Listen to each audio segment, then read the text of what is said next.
ओम श्री गणेशाय नमः। ओम श्री सरस्वते नमः। ओम गुरु ब्रह्मा गुरुर्विष्णु गुरुर्देवो महेश्वरा गुरु साक्षात् परब्रह्म तस्मै श्री साई गुरुवे नमः। श्री सच्चिदानंद सद्गुरु साईनाथ महाराज की जय। ओम साई राम ओम साई राम ओम साई राम ओम साई राम। श्री साई कथा।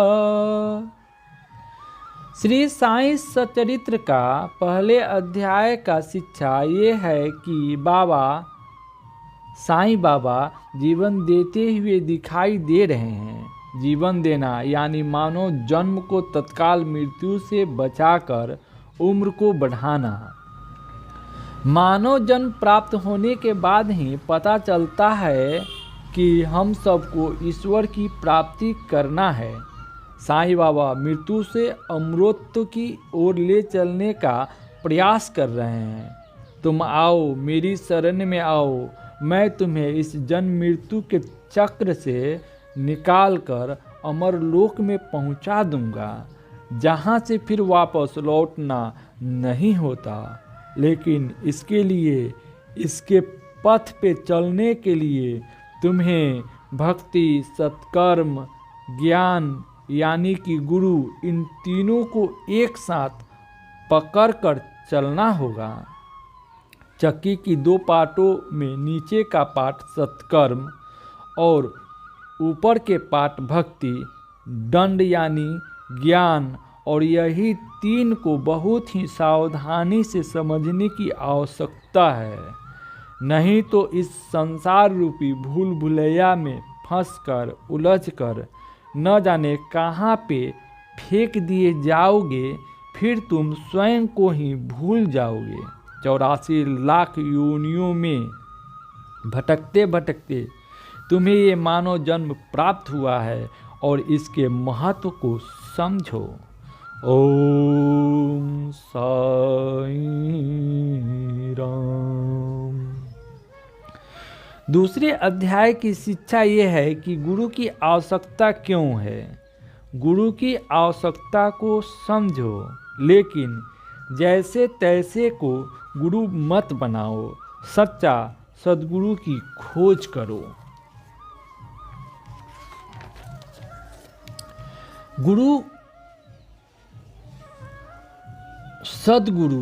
सच्चा सद्गुरु को प्राप्त करो। जैसे हेमांत पंत के मित्र के द्वारा उन्होंने अपने गुरुदेव को अपने बीमार बच्चे को स्वस्थ करने के लिए उसके सिरहाने बैठाने के बाद भी उनको कोई लाभ न मिला, जिसके कारण हेमांत पंत जी विचलित हो गए। जब भाग में लिखा ही है और भाग को टाला ही नहीं जा सकता, तो गुरु के चक्कर में क्यों फंसा जाए। इसीलिए सद्गुरु की तलाश करो, सद्गुरु को प्राप्त करो। आज की वर्तमान समय में गुरु तो बहुत से हैं, लेकिन सद्गुरु की तलाश बहुत कठिन है। सामाजिक, आर्थिक, वैद्य, शिक्षा के क्षेत्र में, आध्यात्मिक क्षेत्र में भी हर जगह ये ढोंगी, पाखंडी, ठग लोग बैठे हैं। हर जगह पर हमें सावधान रहने की ज़रूरत है और हम ऐसा करते भी हैं कि हम कहीं ठगे न जाएं, किसी गलत मार्ग को न पकड़ ले, और ऐसा करना भी चाहिए। अगर हम स्वयं जागरूक नहीं होंगे तो हमारा ही नुकसान होगा। गुरु की आवश्यकता पर बहुत बल दिया गया है। सद्गुरु साईं महाराज जी ने अपने समाधि लेने से पहले किसी को भी अपने आसन गद्दी पर नहीं बैठाया।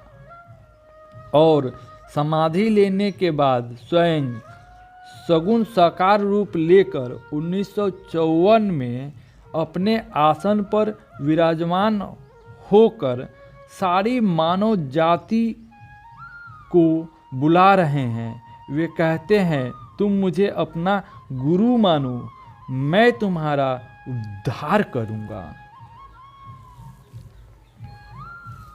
ओम साईं राम, ओम साईं राम। पूज्य आचार्य इकराल भारद्वाज शिरडी आते हैं। बाबा जी को दर्शन करने के लिए जब वे मंदिर में जाते हैं तो समाधि को देखकर वे घबरा जाते हैं। वो सोचते हैं, क्या वास्तव में एक मरे हुए संत की आराधना करना चाहिए? इस बात को वे समझ नहीं पाते और मंदिर से बाहर आ जाते हैं। इतना निराश हो जाते हैं कि रात का भोजन भी नहीं करते हैं और सो जाते हैं। फिर अगली सुबह उनको भूख बड़ी जोर की लगी और वे बाहर भोजन पाने के लिए निकल पड़े। रास्ते में उनको मंदिर दिखाई पड़ा। सुबह का समय है। मंदिर में प्रवेश करते हैं। वहाँ पर भक्तों का भीड़ एकत्रित है। समाधि को बहुत ही ध्यान से देखते हैं।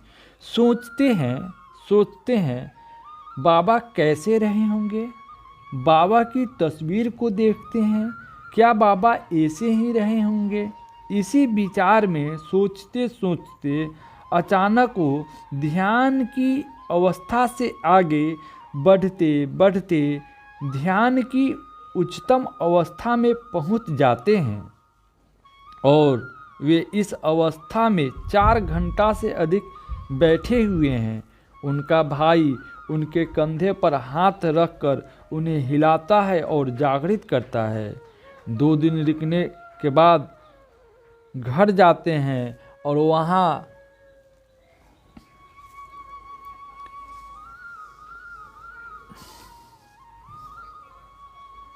पर भी उनको वैसी ध्यान और शांति की अवस्था बनी रहती है। दूसरी बार शिरडी आते हैं लेकिन उनको वैसी ही अनुभूति नहीं होती और वे बाबा से प्रार्थना करते हैं कि आप मुझे किसी भी जागृत संत के दर्शन करा दे।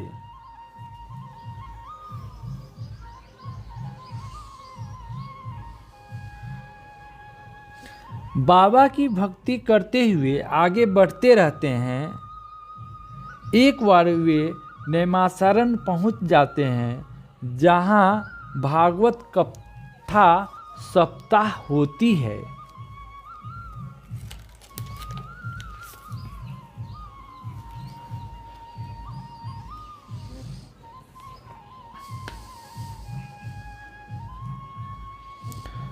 स्वामी जी जो व्याख्या कर रहे थे, एक दिन अपने प्रवचनों में कहा कि केवल एक जीवित संत महात्मा ही हमें ज्ञानोदय या मोक्ष का मार्ग दिखा सकते हैं और वह जिसने अपना देह त्याग दिया हो, चाहे कितना ही महान संत हो, हमें केवल वही भौतिक कल्याण की भावना से परिपूरित कर सकता है।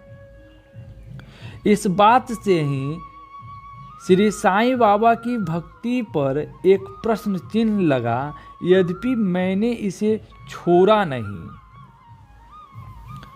एक फूलों की दुकान से के दृश्य ने मुझे यह पता लगाने के लिए प्रेरित किया कि क्या पुणे में कोई महान संत रहते हैं। एक भद्र पुरुष ने मुझे बताया कि वसुदेवानंद सरस्वती के शिष्य, जिनको उपनाम तंबे स्वामी भी था, गुलाबानी महाराज यहाँ रहते हैं। मैंने साधारण भेंट के रूप में उनके तुरंत दर्शन किए। जब उन्होंने मुझे साष्टांग दंडवत प्रणाम करते देखा तो उन्होंने मुझे संबोधित किया कि ओह, क्या आप साईं बाबा के शिष्य हैं? इस अलौकिक ज्ञान पर कि मुझे श्री साईं बाबा, जिन्होंने आधी शताब्दी पूर्व ही अपना जीवन त्याग दिया था, के प्रति अपनी भक्ति की क्षमता पर कुछ शंका होने लगी है। उन्होंने मुझसे रोमांचित होकर कहा कि श्री साईं बाबा केवल एक संत महात्मा ही नहीं बल्कि स्वामी दत्तात्रेय के अवतार भी हैं, और जैसे कि वे समाधि लेने के पश्चात भी जिज्ञासुओं को आध्यात्मिक रूप से मार्ग दिखाते रहे हैं। यहाँ तक कि वे कुछ व्यक्तियों को तो भौतिक स्वरूप में भी प्रकट होकर यह बताते रहे हैं कि वह सही मार्ग पर है और उसे किसी प्रकार का मार्गदर्शन नहीं चाहिए। कुछ समय के बाद एक 55 वर्ष के संत मेरे स्वप्न में प्रकट हुए। यद्यपि उनका स्वरूप बिल्कुल भिन्न था, फिर भी मेरे मन में यह स्पष्ट भावना व्यक्त हुई कि वे श्री साईं बाबा थे। उन्होंने मेरा आलिंगन किया, उन्होंने मुझे गले से लगाया और 3 बार यह कहा कि तुम क्यों परेशान हो रहे हो, मेरा कोई गुरु नहीं है, मैं यहाँ पर विद्यमान हूँ। श्री सच्चिदानंद सद्गुरु साईनाथ महाराज की जय। आज की परिस्थिति में, वर्तमान समय में साईं बाबा की भक्ति करने वालों की ऐसी ही स्थिति है। वे अपनी दिशा में चलते हैं, भक्ति करते हैं, लेकिन जब अपने लोगों को बाबा के विषय में बताया जाता है, समझाया जाता है, तो वो लोग सीधा कहते हैं साईं बाबा मुसलमान हैं, हमारे धर्म का नहीं है। कई तरह की बातें कहते हैं। सिद्ध पुरुष हैं, महात्मा है, हाँ ठीक है, लेकिन उनकी भक्ति क्यों की जाए? हम अपने कल्चर को क्यों छोड़े?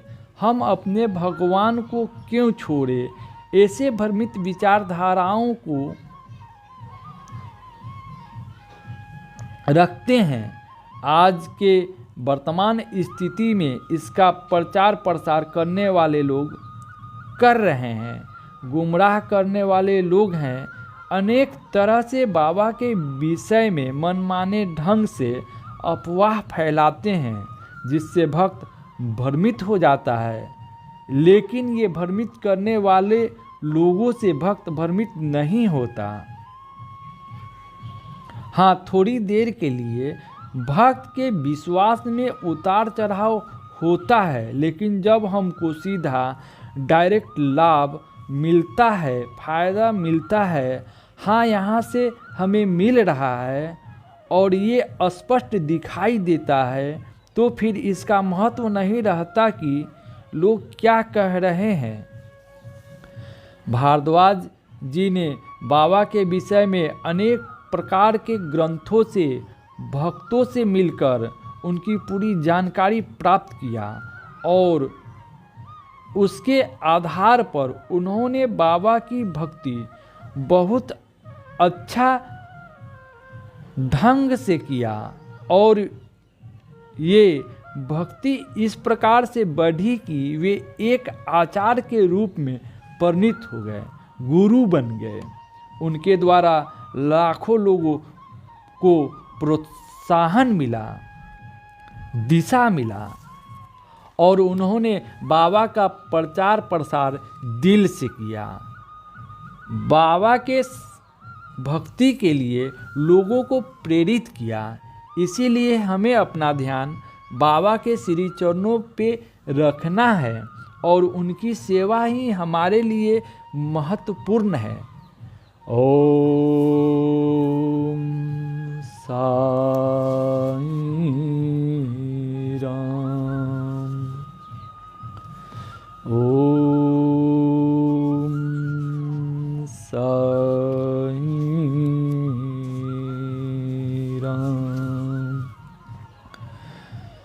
जो भगवान भक्ति तथा चिंतन से एवं पवित्र नाम के कीर्तन से भक्तों के मन में प्रकट होते हैं, वे उन्हें उनके द्वारा भौतिक शरीर को छोड़ते समय सकाम कर्मों के बंधन से मुक्त कर देते हैं। योग का अर्थ है अन्य समस्त विषयों से हटाकर मन को केंद्रित करना, और वास्तव में ऐसी एकाग्रता समाधि है। या भगवान की सेवा में 100% अनुरक्ति। जो इस प्रकार चित्त को एकाग्र करता है वह योगी कहलाता है। भगवान का ऐसा योगी भक्त भगवान की सेवा में प्रतिदिन 24 घंटे लगा रहता है। फलस्वरूप उसका सारा ध्यान नवधा भक्ति में भगवान के चिंतन में लगा रहता है। नवधा भक्ति में श्रवण, कीर्तन, स्मरण, पूजन, स्तुति, दास्य भाव, आज्ञा पालन, सांख्य भाव या समर्पण सम्मिलित है। योग के ऐसे अभ्यास से भगवान द्वारा मान्यता मिलती है। जैसा कि समाधि की सर्वोच्च स्थिति का वर्णन करते हुए भगवत गीता में स्वयं भगवान व्याख्या करते हैं। भगवान ऐसे विरले भक्त को योगियों में श्रेष्ठ बतलाते हैं। भगवत कृपा से ऐसा पूर्ण योगी अपना मन पूर्ण चेतना से भगवान में एकाग्र करता है, और इस प्रकार शरीर त्यागने के पूर्व उनके नाम का कीर्तन करने से वह भगवान की अंतरंगा शक्ति द्वारा तुरंत ऐसे लोक को भेज दिया जाता है जहाँ भौतिक जीवन तथा उससे संबद्ध कारणों का प्रश्न ही नहीं उठता। इस संसार में जीव को अपने कर्मों के अनुसार जन्म जन्मांतर 3 प्रकार के कष्टों को सहना होता है।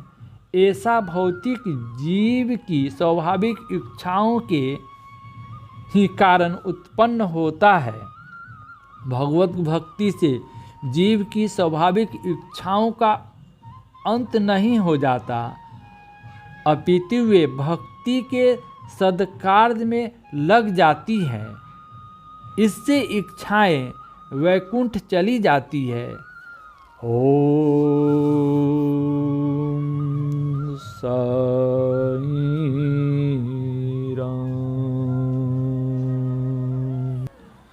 ओम साई राम। तीसरे अध्याय की शिक्षा ये है कि हम लोग अपनी अपनी मान्यताओं को पकड़ लेते हैं। मैं सही आप गलत। ऐसा ही हुआ रोहिला पठान के साथ। उन्होंने सोचा साईं बाबा मुसलमान हैं और मुसलमान होने के कारण ये मुसलमानों के धर्म के नियम से विपरीत चल रहे हैं, और इसीलिए बाबा के साथ उन्होंने अपने मन ही मन चिंतन के द्वारा दुर्व्यवहार किया। लेकिन बाबा तो अंतर्ज्ञानी थे, वे सब जानते थे। ये सत्य है, मानव समाज के लिए धर्म की आवश्यकता है,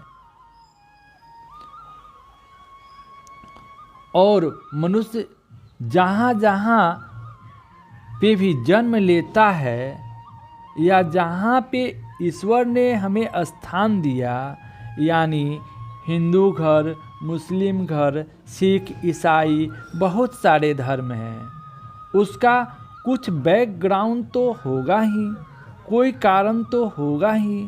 हमें धर्म के माध्यम से अपने कल्चर, अपने माता पिता, पूर्वजों के माध्यम से उन्हें समझने, सीखने और अपने जीवन में किस प्रकार प्रयोग किया जाए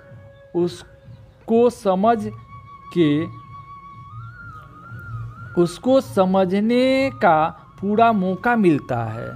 वास्तव में धर्म व्यक्तिगत निजी कल्याण के लिए होता है। प्रत्येक व्यक्ति को अपने अपने निजी कल्याण के लिए ईश्वर को समझने की ज़रूरत है। समझकर उनको दृढ़ता से पकड़ लेना है। मरते मरते दम तक नहीं छोड़ूंगा। लेकिन जब ये भावना हमारे अंदर समा जाती है, मैं सही हूँ, आप गलत, यहीं पे हम गलती कर बैठते हैं। यही बात इस कथा से समझाई जा रही है।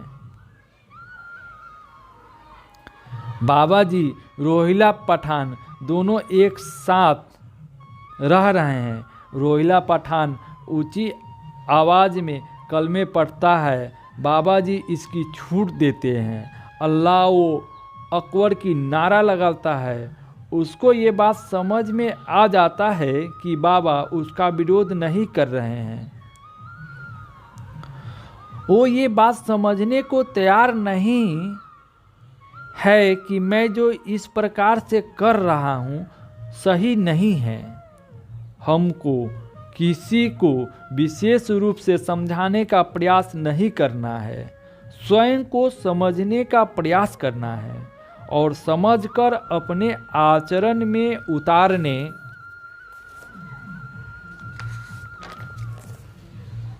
की जरूरत है। बाबा ने इसी तथ्य को ध्यान में रखते हुए स्पष्ट उपदेश दिया।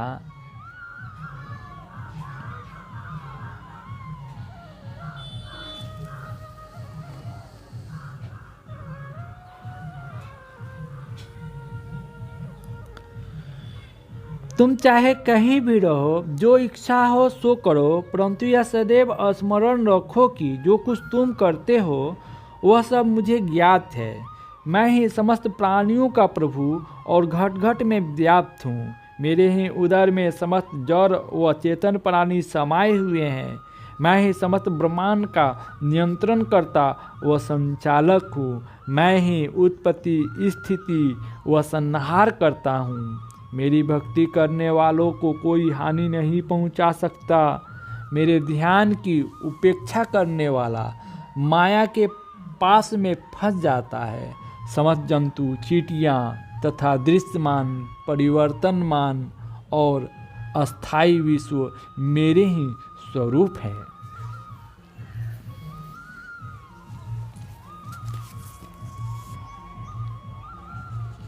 बाबा स्पष्ट शब्दों में कह रहे हैं, मैं सबका मालिक हूँ, मैं भगवान हूँ, मैं परमेश्वर हूँ।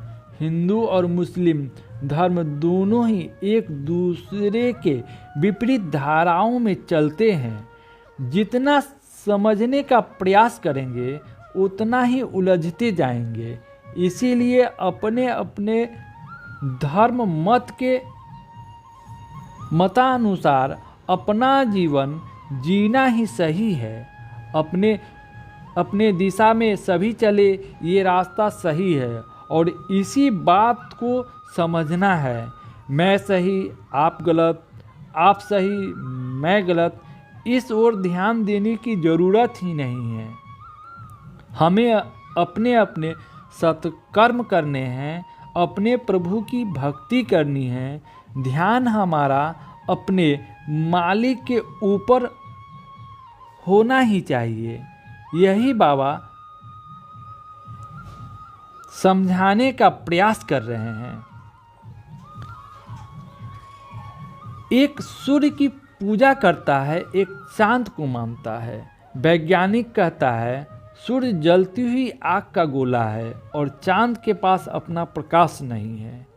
वह सूर्य से तप कर चमकता है और हम चांद पर पहुंच गए हैं। सूर्य अपने आप इतने वर्षों से किस पदार्थ या शक्ति से जल रहा है? उसको कौन है जो जला रहा है? कोई सूर्य में प्रवेश करके बताए। अब आप राम भक्त श्री हनुमान जी का नाम न लेना। दोनों का होना हमारे लिए आवश्यक है। सूर्य और चंद्रमा अपने अपने रश्मियों प्रकाश को खुलकर बिना बाउंड्री के सबके लिए बिना भेदभाव के फैलाता है। सूरज और गर्मी हमें प्रदान करता है तो चंद्रमा अपनी शीतलता, दोनों का हमारे जीवन में अपना अपना महत्व है। गीता में श्री भगवान कहते हैं, प्रकाशों में तेजस्वी सूर्य हूँ, प्रकाशों में तेजस्वी सूर्य हूँ। ब्रह्म संहिता में तो सूर्य को श्री भगवान का तेजस्वी नेत्र कहा गया है। प्रभुपाद जी कहते हैं, नक्षत्रों में रात्रि के समय चंद्रमा सर्व प्रमुख नक्षत्र है, अतः वह श्री कृष्ण का प्रतिनिधि है। हिंदू सनातन धर्म पुनर्जन्म के सिद्धांत को मानती है, वहीं पे इस्लाम धर्म पुनर्जन्म के सिद्धांत को नहीं मानती है। बाबा ने सामा से कहा, मेरा तुम्हारा 72 जन्मों का साथ है, यानी बाबा को 72 जन्मों की यादाश्त बनी हुई है और सामा को कुछ भी याद नहीं है। ठीक इसी प्रकार से हम मनुष्यों ने कितने जन्म लिए या हमने पिछले जन्म में क्या क्या किया, इसका हमें कुछ भी याद नहीं है, लेकिन भगवान को सब याद रहता है। यही अंतर जीव और ईश्वर के बीच है। इस बीच में माया है, अज्ञान का पर्दा डाले हुए। इसी पर्दा को हटाने का काम सद्गुरुदेव के द्वारा किया जाता है। एक बार बाबा से किसी ने पूछा, आपका उम्र कितना है? बाबा ने कहा, लाखों बरस। ठीक इसी प्रकार से बाबा ने कहा श्रीमती खापर्डे से, मैं तुम्हें 3 जन्मों से जानता हूँ, अब तुम सदैव राम नाम का जाप करो। एक बार 2 बकरियों को बाबा ने खरीद लिया, खिलाया पिलाया। भक्तों ने पूछा, आपने बहुत पैसा देकर क्यों खरीद लिया? इसका तो इतना मूल्य नहीं है। बाबा ने जिससे बकरियां खरीदी थी उनको वैसे ही दे दिया, ले जाओ तुम। फिर उन्होंने बकरियों की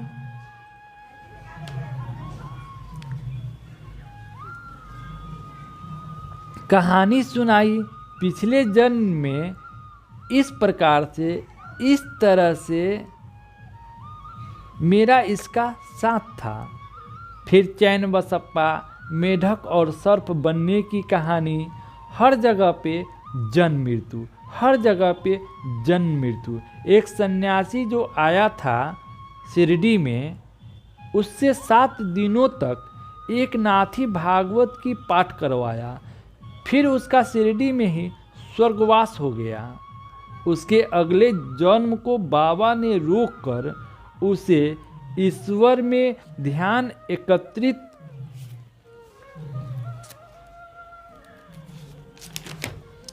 कराकर उसे ईश्वर तक पहुंचाने का कार्य किया। बाबा ने खुलकर पुनर्जन्म के सिद्धांत को स्वीकार किया। नाना साहेब चांदोलकर ने बाबा को बहुत करीब से देखा था। उन्होंने कहा, साईं बाबा की सुन्नत नहीं हुई थी, आप साईं सचरित्र में पढ़ सकते हैं, साफ लिखा हुआ है।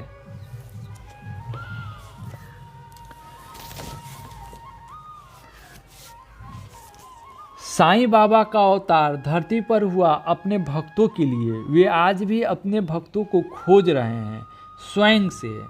आज भी साईं बाबा के द्वारा किसी प्रकार का प्रचार प्रसार नहीं कराया जा रहा है। सिरजी संस्थान भी इस कार्य को नहीं करता है।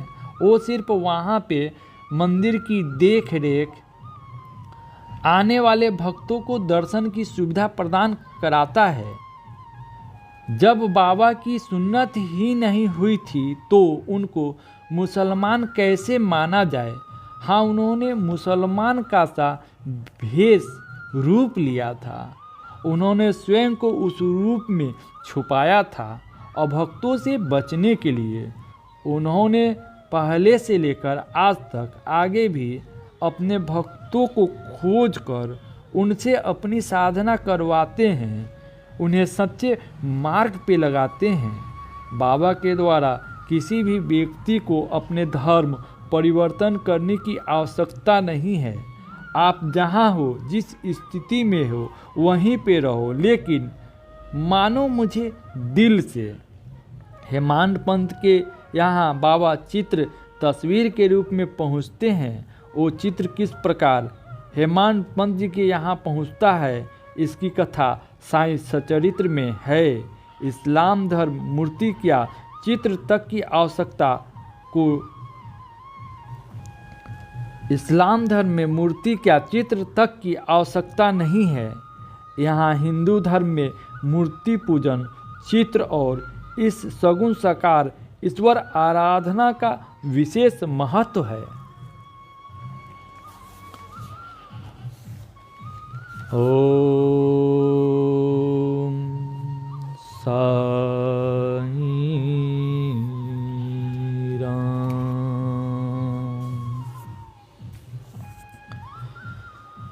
सन 1916 में सीलंगन के समय दशहरे के दिन सायंकाल को अपनी नियमित गश्त से आने के बाद बाबा ने अद्भुत लीला की। नभ में गर्जन तर्जन करते हुए मेघ की तरह अचानक बिजली की कड़कड़ाहट सरीखे उच्च स्वर के साथ बाबा स्वयं जन्मदग्नि स्वरूप में प्रकट हो गए। उन्होंने अपने सिर पर बंधा वस्त्र उतार दिया। एक क्षण में ही उन्होंने अपनी कफनी और कमर पर बंधा लंगोट उतार कर फाड़ दिया।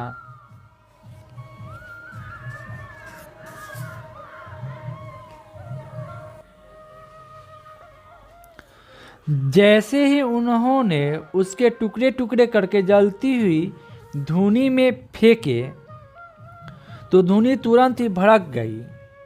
अग्नि पहले से ही तेजी से भड़क रही थी, उसमें इस भयंकर ईंधन की प्रबल आहुति दी गई। फलस्वरूप ज्योति ज्वाला शिखर को छूने लगी, जिसे देखकर आसपास के खड़े भक्त व्याकुल हो गए। यह सब इतना अचानक हुआ कि कोई भी यह नहीं समझ पाया कि बाबा के चित्त में क्या है। लेकिन सीलंगन के समय उस क्षण में बाबा का मुख बहुत डरावना था। अग्नि वैसे ही अपने चारों ओर प्रखर ज्योति फैला रही थी, लेकिन उससे भी कहीं अधिक बाबा के मुखमंडल की कांति चमक रही थी। इस चकाचौंध के कारण देखने वालों ने अपने मुंह दूसरी ओर कर लिया। उनके नेत्र अनायास ही बंद हो गए। अग्नि नारायण संत के हाथों आहुति ग्रहण करके प्रसन्न थे और वे जन्मदग्नि के पुत्र परशुराम की तरह दिगंबर खड़े थे। यथार्थ में उन सभी के नेत्र धन थे जिन्होंने यह दृश्य देखा था। उनके नेत्र जलते अंगारों से चमक रहे थे। उन्होंने क्रोध में लाल पीली आंखें करके आंखों के साथ कहा।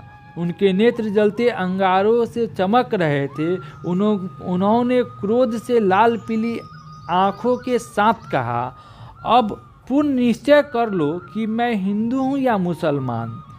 आज ध्यान से देख लो कि मैं हिंदू हूँ या मुसलमान। उनके नेत्र जलते अंगारे से चमक रहे थे। उन्होंने क्रोध में लाल पीली आंखों के साथ कहा, अब पूर्ण निश्चय कर लो कि मैं हिंदू हूँ या मुसलमान। आज ध्यान से देख लो कि मैं हिंदू हूँ या मुसलमान।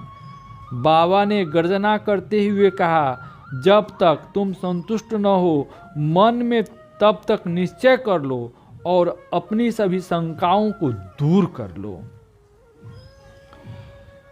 इस दृश्य को देखकर सारी मंडली डर से कांपने लगी और सभी सोचने लगे कि बाबा को कैसे शांत किया जाए। भागोजी शिंदे महारोग से पीड़ित थे, लेकिन वे बाबा के श्रेष्ठ भक्त थे। हिम्मत जुटाकर वे बाबा के समीप आए और उन्हें लंगोटी बांध दी। वे बोले, बाबा यह सब क्या है? आज दशहरा का त्योहार है। बाबा ने अपना सटका जमीन पर पटकते हुए उद्घोषणा की, यह मेरा सीमोल्लंघन है। ओम साईं राम। ओम साईं राम। साईं बाबा स्पष्ट रूप से ये दिखाना चाह रहे थे कि तुम मुझे देख लो, जान लो, समझ लो। भर्म का जो पर्दा पड़ा हुआ है उस पर्दा को हटा लो। ये घटना समाधि लेने से 2 साल पहले की है। बाबा साफ और स्पष्ट समझाने का प्रयास करते हैं। एक बात और है, बाबा जी द्वारका माई में अनेक भक्तों को अनेक रूपों में दर्शन दिए। राम, विट्ठल, मारुति, गुरुदेव के रूप में, या सीधा कहे कि जिसका जैसा भाव होता था वैसा रूप लेकर प्रकट हो जाते थे। उनका काम भटकाना नहीं था भक्तों को। अगर आप राम के भक्त हो तो राम ही बने रहो। लेकिन जब बाबा में भक्तों को राम रूप का दर्शन होता था तो उन्होंने साईं राम कहना शुरू कर दिया। साईं ही राम है, राम ही साईं है। किसी को विट्ठल रूप में दर्शन दिए, जैसे दासगनी महाराज जी को। बाबा ने अपने भक्तों को एकनाथी भागवत, ज्ञानेश्वरी, भावार्थ रामायण, श्री गुरु चरित्र, विष्णु सहस्त्र नाम विशेष रूप से अध्ययन स्वाध्याय करने का आदेश दिया। वे गुरु के रूप में अपने भक्तों का मार्गदर्शन करते, उन्हें ईश्वर की ओर मोड़ते और ईश्वर के लिए प्रेरित करते। लेकिन भक्त मोहित हो जाते। बाबा की दिव्य रूप को देखकर उन्हें उनमें ही अपना ईश्वर, भगवान, प्रभु दिखने लगता। जैसा भाव हुआ जिस जन का, वैसा रूप हुआ मेरे मन का। स्वामी अनुभवानंद जी मेरे कन्हैया के एकादश स्कंध में सीखने की बात, भगवान के दिव्य रूप का कितना सुंदर वर्णन है। इस रूप को हृदय में हमेशा रखना भैया। भगवान की मुद्रा का जो वर्णन है, उसकी मुद्रा में शिरडी साईं बाबा विराजते थे। इस मुद्रा को चंद्रकलायन कहते हैं, जिसमें से वे तत्व का दर्शन करा रहे हैं। तो यही है भगवान, यही है साधु संत। ओम साईं राम।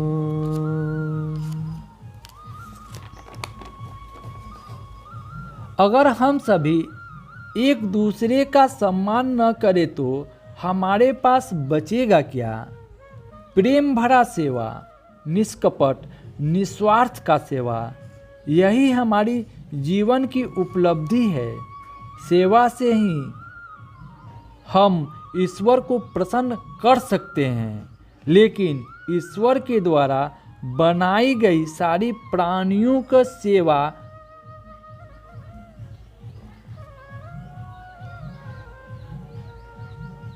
करने से ही ईश्वर प्रसन्न होता है। लेकिन ईश्वर के द्वारा बनाई गई सारे प्राणियों की सेवा करने से ही ईश्वर प्रसन्न होता है। ओम